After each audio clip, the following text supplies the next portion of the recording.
إنا لله وإنا إليه راجعون.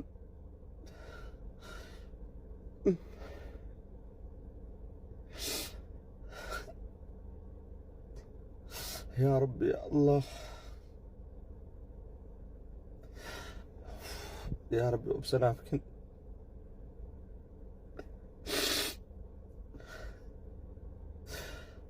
guyyaa har'aarraa kaasee anis galmee nama abbaan qabne keessa barreeffamee jira. innaa lillaahi wa innaa ilayhi raaji'uun.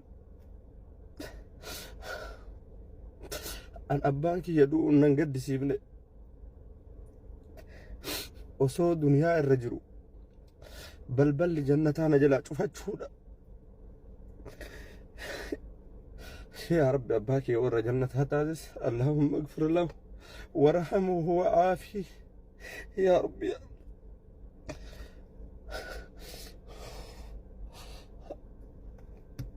hundi keessan abbaa kiyyaaf du'aa'ii kadhadhaa.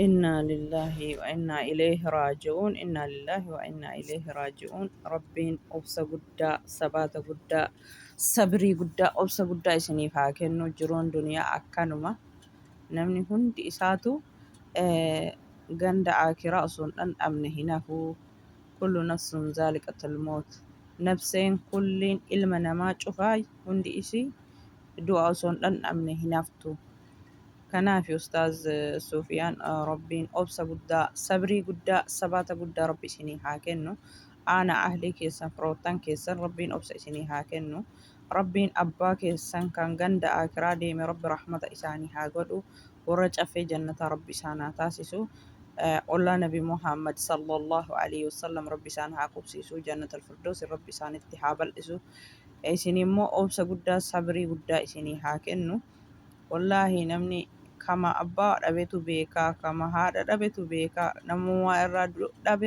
waa irraa ta'etu beekaa jechuudha gubaa namaa kana jechuudha.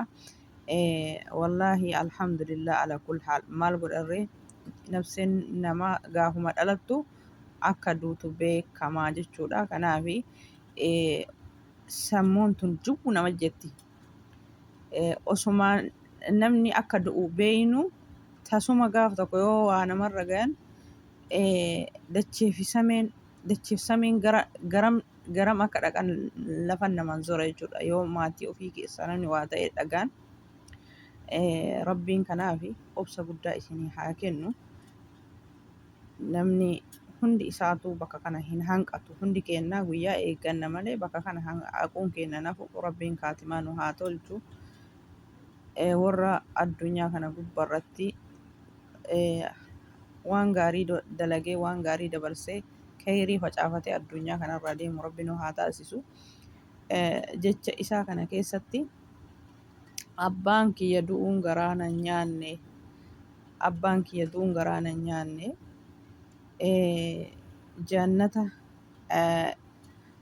kaddamatanii haadha abbaa ofii kaddamatanii haa ta'u godhaan ilmi namaa kun haadha abbaa ofiitii godhu osoo wanna fedhanillee godhanii zajaa haadhaaf abbaa kafaluu hin danda'ani abadan jechuudha.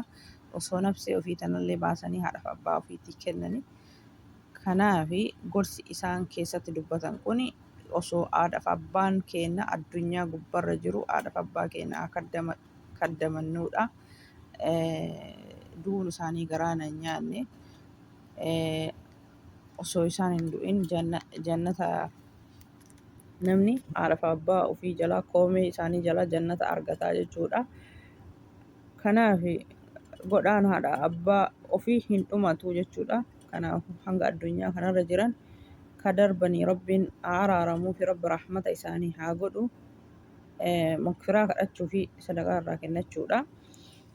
Kana haadhaaf abbaa qabu kana haadhaaf abbaan addunyaarra jiru immoo haadhaaf abbaa ofii kana kaddamachuudha jechuudha. Hanga isaan addunyaa kanarra jiranii jabaatanii haadhaaf abbaa ofii kaddamachuudha. Waa hunda caala haadhaaf abbaa ofii jabeessanii kaddamatanii du'aa irraa fudhatanii. Kanaafi cinqamuun isaanii boo'insi isaanii har'anillee galmee nama abbaan qabne keessatti barreeffame jedhanii Baay'ee tokko qalbii nama cabsanii jechuudha. Namni martuu kawaa irraa hin ta'in hin jiru. Kawaa irraa hin ta'in illee namni kamuu karaa kana bakka kana hanqatu. Kanaaf rabbiin obsa guddaa isinii haa kennu.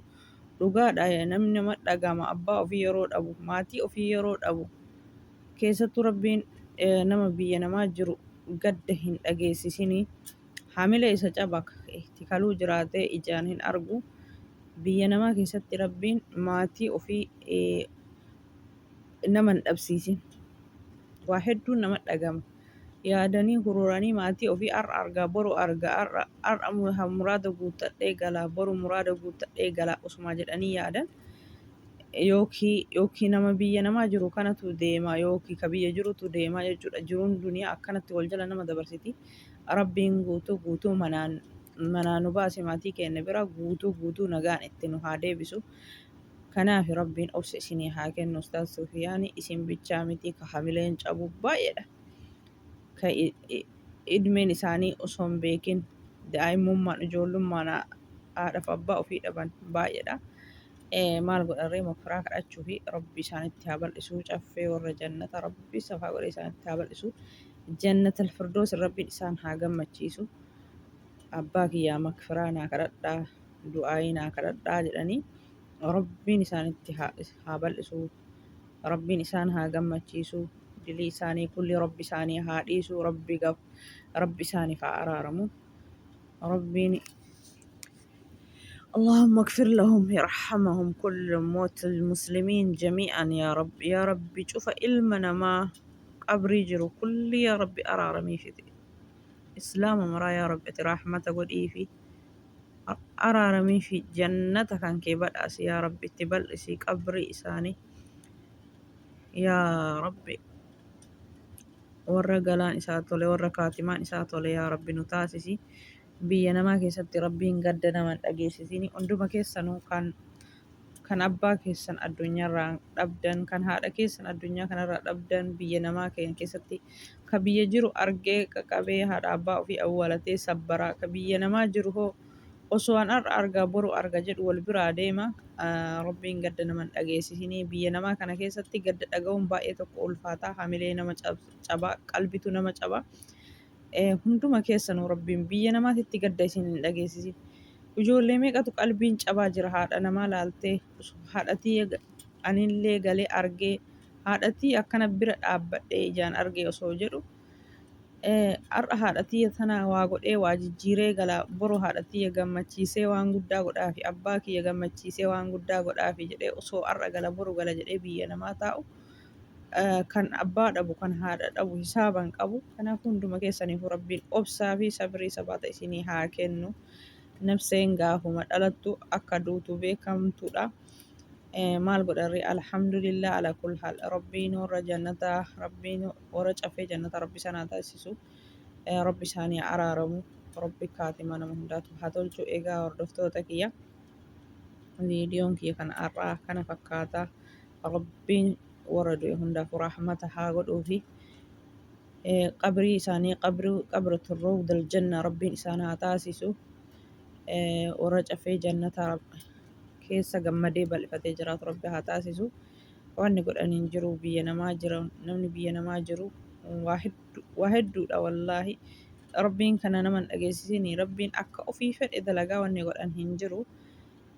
Rabbiin nagaan maatii keenyatti nu haa galchu. Haadhaaf abbaa keessan osoo addunyaa kanarra jiran kaddamadhaa ka ni'ima haadhaaf abbaa dagate baay'ee jira.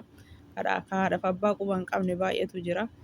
Kanaafi gaafa isaan addunyaa kanarra deeman haadha abbaa ofii booyuun faayidaa hin qabu. Osuma isaan addunyaa kanarra jiran godhaa fi gargaara isiniin jedha. Egaa viidiyoon kee kana fakkaata. Baay'ee baay'ee.